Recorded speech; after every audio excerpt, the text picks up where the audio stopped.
So today we'll be discussing Chapter 7, Interpretive Exercises.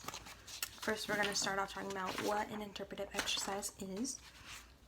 It is a selected response item that should have a set of directions, interpretive material like a graph, diagram, picture, reading passage, something like that, and new material.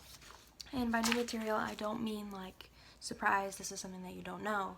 I mean, it should be something that basically new information but an already known skill. So, for example,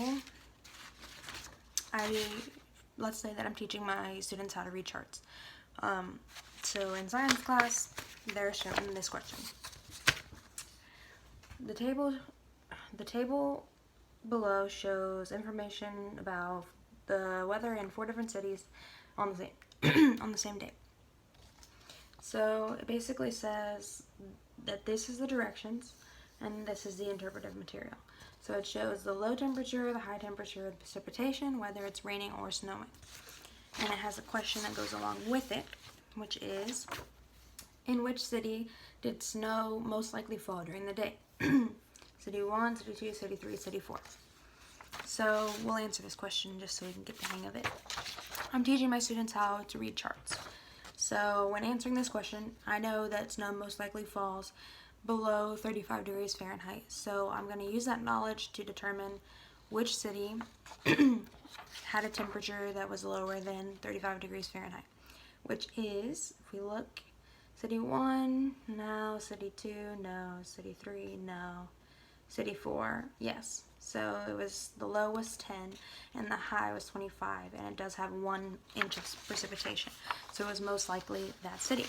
City 4, which is D. So that's how a student would go about answering that question. So basically, my first 2 pros are when you should use interpretive exercises, which are, it's great for measuring higher level thinking, and it's easy to measure procedural knowledge, like how to read a chart, how to read a diagram, how to read a graph, things like that. And like I had said before, the student should be given information, different information that is presented in the same way and can be answered using the same skill. So if I'm teaching my students how to read charts, it wouldn't matter what's in that chart. As long as they know how to read a chart, they should be able to answer the question based off of that chart. Doesn't matter if it's about temperature, types of animals, grades, anything.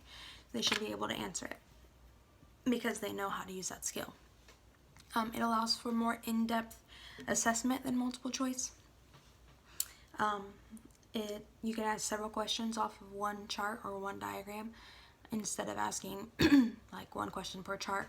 It makes it a bit easier to keep track of, and students can see them as more interesting because it includes different information. They haven't seen that information before, but they still know how to do it if they know that skill. So it can be more interesting and more cognitively challenging in some ways. So they might have more fun answering it. One can hope. Can also be used with several different subjects. So can be used for science, can be used for social studies, English, music classes, anything. For me, I'm a music person, so I could use it to assess whether or not my students know how to hear rhythms or read rhythms. I could play a rhythm in a sound bite or on a video, and I could give them 4-point examples and say, choose which example you think or you know belongs to the rhythm that was just played. And if I know how to count basic rhythms, I should be able to answer that question because I know. I have 2 cons, which are that it may take longer to answer and that it may take longer to make, which it measures higher level thinking, so it would be pretty much basic that it would take more time to answer, which is understandable.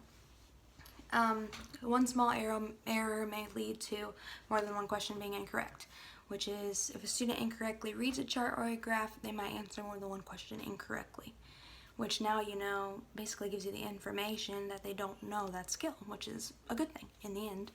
So yeah, that's basically it. Thanks for watching.